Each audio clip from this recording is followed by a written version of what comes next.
इस वीडियो में हम आपको एल्डोल कंडेंसेशन रिएक्शन बताएंगे और आपको कैनिजारो रिएक्शन बताएंगे, साथ में उसका मैकेनिज्म भी बताएंगे आपको। तो सबसे पहले आप जानिए कि एल्डोल कंडेंसेशन रिएक्शन क्या होता है, फिर उसका हम आपको रिएक्शन बताएंगे, फिर उसकी मैकेनिज्म। तो पहले जानिए कि एल्डोल कंडेंसेशन रिएक्शन क्या होता है। एल्डोल इसका नाम इसलिए रखा गया है क्योंकि इसमें एल्डिहाइड और एल्कोहल कंबाइंड होते हैं। जो प्रोडक्ट बनता है उसमें एल्डिहाइड ग्रुप और ओएच ग्रुप रहता है, इसलिए इसको एल्डोल कहते हैं। ऐसा नहीं कि यह कोई नाम है। तो चलिए, an aldol condensation reaction is a reaction that combine two molecule of aldehyde और कीटोन। एल्डोल कंडेंसेशन रिएक्शन में दो एल्डिहाइड या दो कीटोन के मॉलिक्यूल कंबाइन होते हैं having at least one alpha hydrogen, और ऐसा एल्डिहाइड या कीटोन लेते हैं जिसमें अल्फा हाइड्रोजन, कम से कम एक अल्फा हाइड्रोजन होना चाहिए। When the reactant is aldehyde the addition product is beta hydroxy aldehyde also known as aldol. यदि हम जो रिएक्टेंट लेंगे, इसमें बताया गया कि दो एल्डिहाइड या दो कीटोन लेते हैं, तो मान लीजिए आप दोनों एल्डिहाइड का मॉलिक्यूल ले रहे हैं, तो उसका एडिशन होगा, कंडेंसेशन होगा, तो जो प्रोडक्ट बनेगा वह बीटा हाइड्रॉक्सी एल्डिहाइड, और उसी को कहते हैं also known as aldol. This reaction is catalysed by base, और यह अभिक्रिया बेस की उपस्थिति में कराई जाती है। आप यहाँ पर एक लाइन लिख सकते हैं कि this reaction is known as aldol condensation reaction. तो देखिए, यदि आप एल्डिहाइड, देखिए दो एल्डिहाइड का मॉलिक्यूल, टू एल्डिहाइड मॉलिक्यूल, तो मान लीजिए हम एल्डिहाइड का दो molecule CH3 acetaldehyde, CH3 CH3, दोनों एल्डिहाइड का मॉलिक्यूल है, एसिटल्डिहाइड एसिटल्डिहाइड, और ऐसा एल्डिहाइड या कीटोन लेना है जिसमें क्या हो, कम से कम एक अल्फा हाइड्रोजन हो। तो देखिए, यह CHO आपका फंक्शनल ग्रुप है। फंक्शनल ग्रुप के जस्ट बाद वाला carbon alpha carbon, alpha carbon के साथ जुड़े हाइड्रोजन को कहते हैं अल्फा हाइड्रोजन, यानी इस एल्डिहाइड के पास अल्फा हाइड्रोजन है, उसी तरह इसमें। और यह अभिक्रिया हमने आपको बताया कि बेस की उपस्थिति में कराई जाती है। क्योंकि बेस की उपस्थिति में कराई जाती है, इसलिए कराई जाती है क्योंकि बेस की उपस्थिति में यह अभिक्रिया फैसिलेट्स हो जाती है और इसको हिट कर देते हैं। तो जो हमारा फाइनली प्रोडक्ट मिलता है वह इन दोनों के एडिशन से मिलता है, CH3 COH और यहाँ पर CH2 CHO और यहाँ पर जो है आपको H। देखिए, यह आपका फंक्शनल ग्रुप है। फंक्शनल ग्रुप के जस्ट बाद वाला कार्बन अल्फा कार्बन, उसके बाद वाला कार्बन बीटा कार्बन, बीटा पर हाइड्रॉक्सी ग्रुप है, इसलिए इसको बीटा हाइड्रॉक्सी, एल्डिहाइड है तो एल्डिहाइड ग्रुप है तो एल्डिहाइड, इसको हम आल्सो नोन एज क्या कहते हैं, एल्डोल। क्योंकि इसमें एल्डिहाइड ग्रुप है, इसलिए इसको एल्ड और OH ग्रुप यहाँ पर लगा हुआ है, इसलिए इसको एल्डोल। चलिए, इसका मैकेनिज्म देखिए, मैकेनिज्म कैसे होगा। और एक बात जान लीजिए, जैसे हमने यहाँ पर एसिटल्डिहाइड ले लिया है, एसिटल्डिहाइड हमने यहाँ एसिटल्डिहाइड ले लिया, यहीं पर हम यदि कीटोन ले लेते हैं जैसे एसीटोन, तब हमारा जो प्रोडक्ट बनता है वह बीटा हाइड्रॉक्सी कीटोन। यहाँ पर हमने आपको केवल एल्डिहाइड लिया है, वह आपको अगली वीडियो में बताऊंगा। तो आप लिख लीजिए मैकेनिज्म। तो फर्स्ट स्टेप होगा वह होगा जनरेशन ऑफ न्यूक्लियोफाइल। न्यूक्लियोफाइल कहाँ से जनरेट होगा, देखिए हमने रिएक्शन किसके उपस्थिति में करवाई है, बेस NaOH आयोनाइज होगा किसमें, Na प्लस और OH माइनस में आयोनाइज होगा। तो हमने यहाँ पर देखिए एसिटल्डिहाइड लिया है, तो एसिटल्डिहाइड CH3 CH2 और एक हाइड्रोजन हम यहाँ पर लिख दें, और C डबल बॉन्ड को ऊपर और H को यहाँ तो इससे आपको कोई दिक्कत नहीं। यह आपका यही एसिटल्डिहाइड ऊपर वाला। अब यह बेस है OH, यह किस तरह बिहेव करता है OH, न्यूक्लियोफाइल की तरह। यह न्यूक्लियोफाइल है तो यह क्या करेगा, इस प्रोटॉन को एक्सेप्ट करेगा और यह कार्बन की तरफ शिफ्ट हो जाएगा। जब कार्बन की तरफ शिफ्ट होगा तो कार्बन के ऊपर नेगेटिव चार्ज, और CH2 है तो CH2 और C डबल बॉन्ड OH जैसे है आप वैसे लिख लीजिए। यह प्रोटॉन को इस H, जब यह कार्बन हाइड्रोजन का इलेक्ट्रॉन ले लेगा तो यह H+ के रूप में बाहर निकलेगा और यह न्यूक्लियोफाइल इसको अटैक कर कर H2O के रूप में बाहर। और यह देख लीजिए आपका जो है कार्बे एनायन बन गया है। जब कार्बन के ऊपर नेगेटिव चार्ज आ जाए तब हम उसको कहते हैं कार्बे एनायन। और कार्बे एनायन जो होता है वह न्यूक्लियोफाइल की तरह कार्य करता है। आप हर बात नोट करिए, यह न्यूक्लियोफाइल की तरह कार्य करता है तो जो स्टेप सेकेंड होगा वह अटैक ऑफ न्यूक्लियोफाइल। देखिए स्टेप सेकेंड जो अटैक ऑफ न्यूक्लियोफाइल, और कहीं कहीं किताब में या बुक में लिखा हुआ है कि अटैक ऑफ कार्बे एनायन। तो कार्बे एनायन जो है कहाँ अटैक करेगा, जो दूसरा मालिक्यूल है एल्डिहाइड का उस पर अटैक करेगा।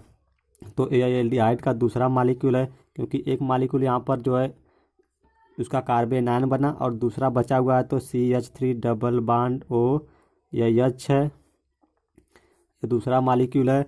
और यहाँ पर यह आपका कार्बे एनायन CH2 कार्बन के ऊपर negative charge, C double bond O CH। देखिए ऑक्सीजन मोर इलेक्ट्रोनेगेटिव है, यह बॉन्ड इस तरफ शिफ्ट हो जाएगा तो कार्बन पर आ जाएगा पॉजिटिव चार्ज, डेल्टा पॉजिटिव।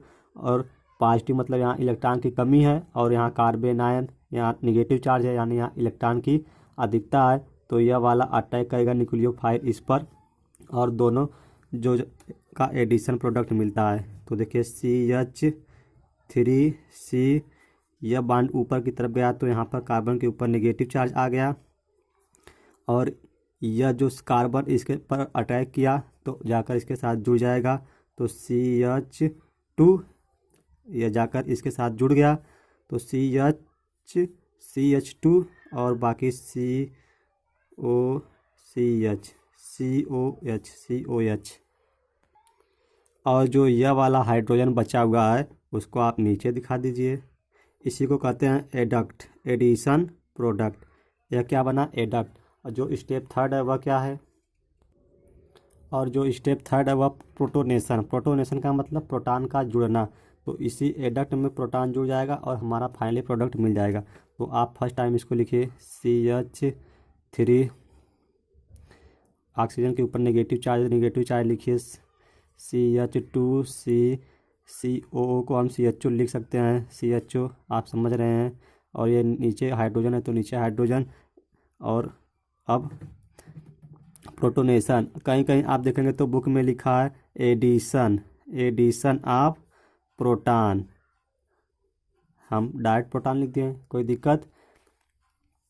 तो यह प्रोटॉन है H+, मतलब जुड़ेगा, यह H+ है, यह वो माइनस जाकर इसके साथ यह जुड़ जाएगा और फाइनली हमारा प्रोडक्ट CH3, कार्बन के ऊपर ऑक्सीजन था, यह जाकर इसके साथ जुड़ जाएगा।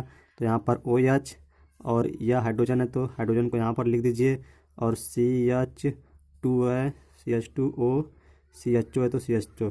देखिए यह आपका फंक्शनल ग्रुप CHO है। इसके बाद वाला कार्बन क्या कहलाता है, अल्फा कार्बन, यह फंक्शनल ग्रुप है। इसके जस्ट बाद वाला कार्बन अल्फा कार्बन, उसके बाद वाला कार्बन बीटा कार्बन। तो बीटा पर OH ग्रुप लगा है तो हम यहाँ आल न कहकर इसको हाइड्रॉक्सी कहते हैं, क्योंकि यहाँ पर वरिष्ठ ग्रुप लगा हुआ है। तो बीटा पोजीशन पर यह लगा हुआ है तो beta hydroxy aldehyde, beta hydroxy aldehyde, या इसी को एल्डोल कहते हैं, एल्डोल।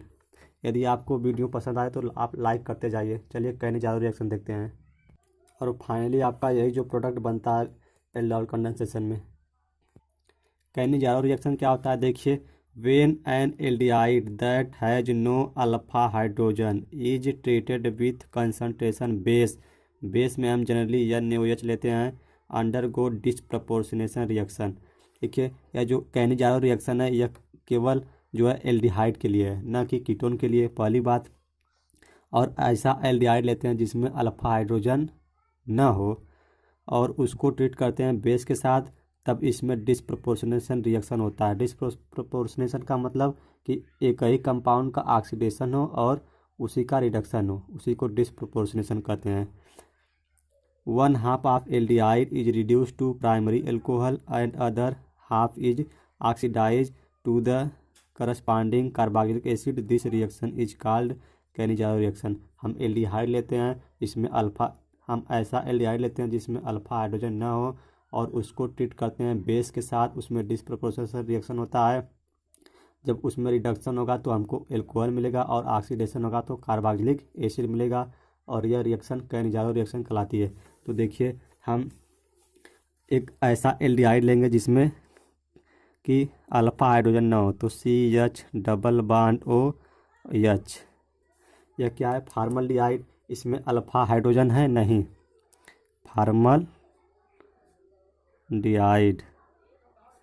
फॉर्मल्डिहाइड। देखिए इसमें अल्फा हाइड्रोजन नहीं है, क्यों? क्योंकि आपका यह CHO क्या है? आपका फंक्शनल ग्रुप है। फंक्शनल ग्रुप के जस्ट बाद वाला कार्बन अल्फा कार्बन कहलाता है। अल्फा कार्बन के पास जितने हाइड्रोजन होते हैं वह अल्फा हाइड्रोजन कहलाते हैं, लेकिन इसके पास कोई कार्बन है नहीं। जब कार्बन है ही नहीं तो हाइड्रोजन कहाँ से आएंगे? तो फॉर्मल्डिहाइड एक ऐसा एल्डिहाइड है जिसमें अल्फा हाइड्रोजन नहीं होते। तो आपके बुक में यहाँ पर डायरेक्ट 2 लिख दिया है तो हम यहाँ पर 2 ले रहे हैं। यह भी दूसरा मॉलिक्यूल भी फॉर्मल्डिहाइड का लेते हैं और आपके बुक में डायरेक्ट यहाँ पर 2 लिख दिया है। और इसको ट्रीट करते हैं किसके साथ? कंसंट्रेशन बेस के साथ ट्रीट करते हैं। तब हमको क्या मिलता है? जो पहला मॉलिक्यूल होगा, जब जिस पहला लीजिए चाहे दूसरा, यदि आप इसका रिडक्शन करवाएंगे तो आपको जो मिलेगा वह एल्कोहल मिलता है, मेथिल एल्कोहल। यही आपका प्राइमरी एल्कोहल है क्योंकि एक कार्बन है, तो मेथिल एल्कोहल मिलता है। और जब आप दूसरे मॉलिक्यूल का ऑक्सीडेशन करवाएंगे तब क्या मिलेगा? प्लस, आप यहाँ पर लिखिए प्लस, क्या मिलता है आपको? कार्बोक्सिलिक एसिड का साल्ट मिलता है, CO। आप यहाँ पर इसको डबल बॉन्ड के साथ दिखा सकते हैं, NaH। कार्बोक्सिलिक एसिड का साल्ट मिलता है, इसको सोडियम फार्मेट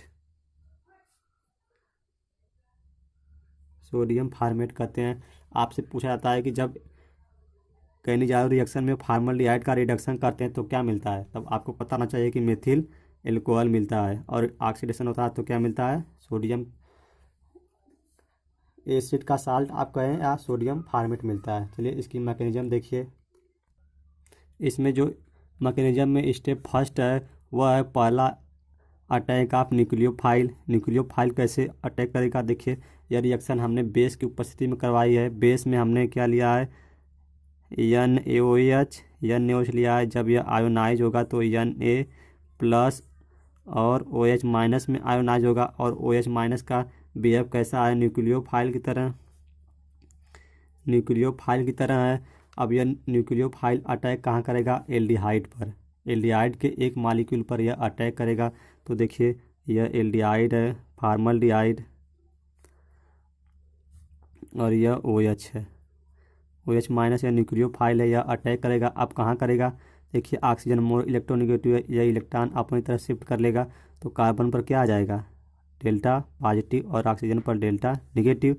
तब यहाँ इलेक्ट्रॉन की कमी हो गई और न्यूक्लियोफाइल यहाँ पर इलेक्ट्रॉन की टेंडेंसी ज़्यादा है तो यह अटैक कहाँ करेगा? कार्बन पर, और जाकर उसके साथ जुड़ जाएगा। तो यह हाइड्रोजन, यह एक बॉन्ड ब्रेक हो गया यहाँ पर नेगेटिव, और यह OH जाकर इसके साथ जुड़ जाएगा तो यह OH, और यह हाइड्रोजन है तो हाइड्रोजन को यहाँ पर, यह आपका इंटरमीडिएट बन गया स्टेप सेकेंड। अब यह स्टेप सेकेंड में हाइड्राइड आयन ट्रांसफ़र होगा। तो देखिए जो हमारा अगला, पहले आप इसको लिख लीजिए, यह कार्बन, इसके ऊपर निगेटिव चार्ज ऑक्सीजन, यह आपका OH है। इस OH को हम यहाँ लिखते तो आपको कोई दिक्कत नहीं, यह हम आपकी सुविधा के लिए लिख रहे हैं। और यह हाइड्रोजन को हम यहाँ पर लिख दे रहे हैं और इस हाइड्रोजन को यहाँ पर। अब जो दूसरा मालिक्यूल है किसका, फॉर्मल्डिहाइड का, क्योंकि 2 मालिक्यूल हम लोगों ने लिया था, तो दूसरा मालिक्यूल आप यहाँ पर लिखिए। और देखिए यह आपका ऑक्सीजन मोर इलेक्ट्रोनेगेटिव है, तो बॉन्ड इस तरफ शिफ्ट हो जाएगा और उसके ऊपर निगेटिव, तो कार्बन पर पॉजिटिव आ जाएगा। तो यह जो हाइड्राइड आयन है जो इसके ऊपर पॉजिटिव आ जाएगा, आप जानते हैं पॉजिटिव आ जाएगा। तो जब यह हाइड्रोजन यहाँ से निकलेगा, अपना इलेक्ट्रॉन ले लेगा, हाइड्रोजन इस बॉन्ड में से अपना इलेक्ट्रॉन ले लेगा, तो इसके ऊपर हाइड्रोजन के पास नेगेटिव चार्ज आएगा और यही नेगेटिव आकर इस पॉजिटिव के साथ जुड़ जाएगा। तो देखिए यहाँ पर यह HC ऑक्सीजन के ऊपर निगेटिव चार्ज था, यह वापस आ जाएगा। तो यहाँ पर डबल बॉन्ड, इसके साथ OH है तो OH, यह H है, प्लस यह हाइड्रोजन है तो हाइड्रोजन, C है तो C, यहाँ पर यह वाला हाइड्रोजन ट्रांसफ़र होकर इसके पास आ जाएगा, तो यहाँ पर हाइड्रोजन, और ऊपर वाला ऑक्सीजन है ऊपर चला गया तो यहाँ पर निगेटिव चार्ज और यह हाइड्रोजन है। अब स्टेप थर्ड में हम एसिड बेस रिएक्शन करवाते हैं। जो ये आपका फर्स्ट कंपाउंड है, इसको हम बेस के साथ रिएक्ट कराते हैं और यह दूसरा जो बचा हुआ इसको एसिड के साथ रिएक्ट करवाते हैं, तो हमारा फाइनल प्रोडक्ट मिल जाता है। तो आप सबसे पहले इसको लिखिए, HC डबल बॉन्ड OH है तो OH, इसको फर्स्टली ट्रीट करिए बेस के साथ हमने बेस क्या लिया है, NOH लिया है, बेस हमने NOH लिया है। तो बेस क्या करेगा, जो यह OH है, OH और यह H क्या होंगे, वाटर के रूप में बाहर निकल जाएंगे, H2O के रूप में बाहर, और बचा Na और ऑक्सीजन, तो जाकर जुड़ जाएगा वहीं। C double bond O, oxygen है ऑक्सीजन, और Na जाकर इसके साथ जुड़ जाएगा। यह आपका फाइनल प्रोडक्ट है सोडियम फार्मेट, या आप कह सकते हैं कि एसिड का साल्ट है। और जो दूसरा है यह वाला, इसका हम हाइड्रोलिसिस करवा देते हैं, HC ऑक्सीजन के ऊपर निगेटिव, H और यह वाला H, इसकी हम हाइड्रोलिसिस, इसी वाले H2O के साथ हम इसकी हाइड्रोलिसिस करवा देते हैं। हाइड्रोलिसिस H2O को हम HOH लिख सकते हैं, इसका यह OH माइनस और यह H प्लस, यह H प्लस जाके इस ऑक्सीजन इस निगेटिव के साथ जुड़ जाएगा। तो फाइनली प्रोडक्ट क्या बनेगा, COH, क्योंकि वो ऑक्सीजन था और यह जाकर जुड़ गया तो OH, और यह हाइड्रोजन है तो यह हाइड्रोजन और H। देखिए आप CH3, आप इसी को CH3 और OH मेथिल एल्कोहल कह सकते हैं। और यह आपका OH जो फाइनली बाहर निकल गया आपका न्यूक्लियोफाइल, और यह आपका CH3OH, यही आपका है मेथिल एल्कोहल। सो फ्रेंड्स, यदि आपको यह मैकेनिज्म समझ में आया हो तो आप एक बार वीडियो को लाइक कर दीजिए, और चैनल पर नए तो सब्सक्राइब कर लीजिए, ताकि ऐसी यूजफुल वीडियो आपसे मिस ना हो। चलिए नेक्स्ट वीडियो में मिलते हैं।